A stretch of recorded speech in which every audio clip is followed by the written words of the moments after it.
Hello, welcome back to our channel. അപ്പം ഇന്ന് alarm വെക്കാതെ എണീക്കേണ്ട ഒരു ദിവസമായിരുന്നു. അതെ, നമ്മുടെ GCC കൺട്രീസിലൊക്കെ വെക്കേഷൻ സ്റ്റാർട്ട് ചെയ്തിരിക്കുകയാണ്. എനിക്കും കുഞ്ഞുങ്ങൾക്കും ഇവിടെ വെക്കേഷൻ തന്നെയാണ്. ആർക്കും സ്കൂളിൽ പോകണ്ട. അതുകൊണ്ട് തന്നെ ഞാൻ എഴുന്നേറ്റത് ഒരു 8-9 മണിയ സമയത്താട്ടോ. 10-11 മണി വരെ ഉറങ്ങണമെന്ന് ആഗ്രഹമുണ്ടെങ്കിലും നമ്മുടെ ആ ഒരു ശീലമാണ് നമ്മുടെ വീണ്ടും അതേ ഒരു സമയത്ത് തന്നെ ഞാൻ ഉണർന്നത്. ഒരു 6 മണിയാകുമ്പോൾ ഞാൻ എഴുന്നേൽക്കൂട്ടോ. പക്ഷെ പിന്നെയും കുറച്ചു നേരം ഒന്ന് കിടക്കുന്നേ ഉള്ളൂ. അങ്ങനെ രാവിലത്തെ പരിപാടി ഫ്രഷ് അപ്പ് ആവുക. പിന്നെ എൻ്റെ കുറച്ച് ചെടികളൊക്കെ ഉണ്ട്. ഞാൻ ചെടികളെ അങ്ങനെ അധികം സ്നേഹിക്കുന്ന ആളൊന്നുമല്ല, കാരണം വളർത്താനൊന്നുള്ള കഴിവൊന്നും എനിക്കില്ല. അപ്പോൾ അതിന് കുറച്ച് വെള്ളമൊക്കെ ഒഴിച്ച് നല്ല രീതിയിലൊന്ന് പുഷ്പിച്ചു കൊണ്ടുവരിക എന്ന് മാത്രമാണ് ഞാനിപ്പോൾ ചെയ്യുന്ന തൊഴിലെന്ന് പറയുന്നത്. കണ്ടപ്പോൾ ഒരു കൗതുകം തോന്നി, വളർത്താൻ തുടങ്ങി. അങ്ങനെ ഇപ്പൊ ഇതിലൊക്കെ നിറയെ പൂക്കൾ പിടിച്ചു. അത് കാണുമ്പോൾ ഒരു സന്തോഷം, ഒരു മനസ്സുഖം. ഇതൊക്കെ വിന്റർ സമയത്ത് ഉണ്ടാകുന്ന ഫ്ലവേഴ്സ് ആണെങ്കിലും നമുക്ക് പിന്നീട് അത് യൂസ്ഫുൾ ആവും. മുല്ലപ്പൂ ചെടികളും കാര്യങ്ങളൊക്കെ ഉണ്ട്. അങ്ങനെ രാവിലത്തെ ബ്രേക്ക്ഫാസ്റ്റിന്റെ കാര്യങ്ങളൊക്കെ സെറ്റപ്പ് ആയിക്കൊണ്ടിരിക്കുകയാണ്. നിങ്ങൾക്കൊക്കെ അറിയാം, എനിക്ക് ബ്രേക്ക്ഫാസ്റ്റ് കഴിക്കാതെ അന്നത്തെ ഒരു ദിവസം മുന്നോട്ട് പോവുക എന്ന് പറയുന്നത് വളരെ ബുദ്ധിമുട്ടായിട്ടുള്ളൊരു കാര്യം തന്നെയാണ്. അതിപ്പം എന്ത് വന്നാലും സ്കൂളിലുള്ള ദിവസങ്ങളിലാണെങ്കിലും ദോശ, ഇഡലി, പുട്ട്, ചെറുപയർ ഇതൊക്കെ ആക്കാനാണ് എൻ്റെ മെയിൻ ഹോബി എന്ന് പറയുന്നത്. അപ്പൊ ഇന്നത്തെ സ്പെഷ്യൽ എന്ന് പറയുന്നത് ദോശയാണ്. അപ്പൊ ഇന്നലെ ഞാൻ രാവിലെ നമ്മൾ അരച്ചു വെക്കാമല്ലോ, നമ്മുടെ പച്ചരിയും തേങ്ങയും ചോറും കൂടെ ഒക്കെ ഇട്ടിട്ട് അരച്ചു വെച്ചതാണ് ഈ ഒരു ദോശമാവ് എന്ന് പറയുന്നത്. ഇതിനിപ്പോ നെയ് റോസ്റ്റ് എന്ന് പറയാം, പക്ഷെ അങ്ങനെയല്ല. ഇത് രാവിലെ അരക്കുന്ന ദോശ എന്നാണ് ഞാൻ പറയാറ്. അപ്പൊ ഇതിന്റെ കൂടെ ഇന്നലെ ഞാൻ വൈകിട്ട് ഉണ്ടാക്കിയ നമ്മുടെ ഉരുളക്കിഴങ്ങ് തേങ്ങ അരച്ചു വെക്കല്ലോ, അതും ഉണ്ടായിരുന്നു. അപ്പൊ ഞാനും കുഞ്ഞുങ്ങളും മാത്രമേ ഉള്ളൂ. ഞാൻ നിങ്ങളോട് പറഞ്ഞല്ലോ, ഹസ്ബൻഡ് ആൽക്കോളിൽ വർക്ക് ചെയ്യുന്നത് കൊണ്ട് തന്നെ പുള്ളിക്ക് ഒരു ഫ്രൈഡേ അവധിയാണെങ്കിൽ അടുത്ത ഫ്രൈഡേ ഡ്യൂട്ടിയാണ്. അപ്പോൾ അങ്ങനെ വർക്ക് ചെയ്യുന്ന ഒരു സ്ഥലത്താണ് പുള്ളി. ഓയിൽ ഫീൽഡിൽ ഉള്ളവർക്ക് അറിയായിരിക്കാം.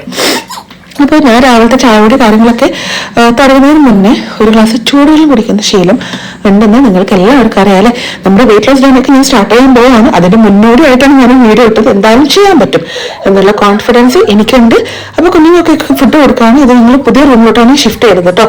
അപ്പൊ സെറ്റിങ്സ് ഒന്നും ശരിയായിട്ടില്ല, എനിക്കെല്ലാം സെറ്റ് ആക്കണം അത്ര. അപ്പോൾ എന്തായാലും ഇവിടെ ജീവിക്കാൻ വേണ്ടിയാണല്ലോ വരുന്നത്. അതുകൊണ്ട് ഒരുപാട് ആർഭാടായിട്ടുള്ള കാര്യങ്ങളൊന്നും വേണ്ട. എന്നാലും അത്യാവശ്യം വൃത്തിയായിട്ടുള്ള ഒരു ഏരിയയിലും അത്യാവശ്യം വൃത്തിയായിട്ടും സൺലൈറ്റ് ഒക്കെ ഉള്ളൊരു റൂമിലേക്ക് തന്നെയാണ് ഞാൻ ഷിഫ്റ്റ് ചെയ്തത്. എനിക്ക് അതായിരുന്നു കേട്ടോ ഭയങ്കര ശ്വാസം മുട്ടല്. അത്യാവശ്യം വേണ്ടുന്ന അധികം സൺലൈറ്റ് ഉണ്ട്. എനിക്കായിട്ടൊരു ബാൽക്കണി ഉണ്ട്. തൃപ്തിയായി ഞാൻ. പിന്നീട് എന്താ ഈ പാത്രം കഴുകുന്ന ജോലി, അതിനിടയ്ക്ക് ഇച്ചിരി ഡാൻസും മനസ്സുഖം.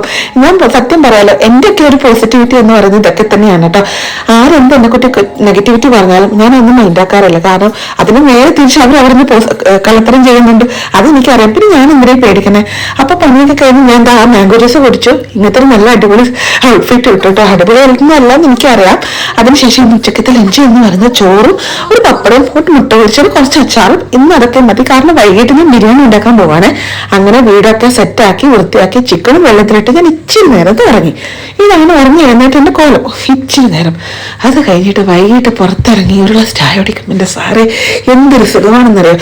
നല്ല തണുത്ത കാറ്റ്, തണുത്ത ക്ലൈമറ്റ് ഒക്കെയാണ്. ഒരുപാട് നേരം അങ്ങനെ പുറത്ത് നിൽക്കാൻ പറ്റില്ല. പക്ഷെ ഇന്ന് എനിക്ക് തോന്നുന്നു ഇന്നലത്തെ അത്ര ഒരു വിൻഡി ക്ലൈമറ്റ് അല്ല. ഇച്ചിരി സൂര്യനും കാര്യങ്ങളൊക്കെ ഉണ്ട്. അപ്പൊ അതിന്റെ കൂടെ ഒരു പഴം കൂടി കഴിക്കാം എന്ന് വിചാരിച്ചു. പിന്നെ കൊച്ചുങ്ങളെ ഞാൻ അധികം താഴേക്കൊന്നും ഇറക്കി വിടാറില്ല കേട്ടോ. അങ്ങനെ ഒരു കുഞ്ഞു ബിരിയാണി ഉണ്ടാക്കാനുള്ള സെറ്റപ്പിലാണ്. അപ്പൊ വൈകിട്ട് 5 മണിയാകുമ്പോൾ തന്നെ ഞാൻ ബിരിയാണി ഉണ്ടാക്കുന്ന സെറ്റപ്പിൽ തുടങ്ങിയിട്ട്, അതാകുമ്പം ഒരു 8 മണിയാകുമ്പോഴേക്കും ഫുഡ് കഴിച്ച് എടുക്കാം എന്നുള്ള രീതിയിലാണ് എത്തിയത്. അപ്പോൾ ബിരിയാണിയൊക്കെ തകൃതിയായിട്ട് അവിടെ നടക്കുകയാണ്. ചിക്കനൊക്കെ ഞാൻ കുറച്ച് നേരത്തെ മുറിച്ചിട്ടു. പിന്നെ ഇതാ സവാളയൊക്കെ വാട്ടി വരുമായിരുന്നു. ഉള്ളി എനിക്ക് ഞാൻ ഇന്നലെ ഉള്ളിന്ന് വാങ്ങിച്ചതാണ്. എനിക്ക് അത്രത്തോളം ഇഷ്ടപ്പെട്ടില്ല, കാരണം വലിയ ഉള്ളിയാണ്, ഒന്നിനും കൊള്ളാത്തൊരു ഉള്ളിയായിരുന്നു. അങ്ങനെ തന്നെ മസാലയൊക്കെ സെറ്റാക്കിയിട്ട് ബിരിയാണി അടുപ്പത്ത് വെച്ചിരിക്കുകയാണ് കേട്ടോ.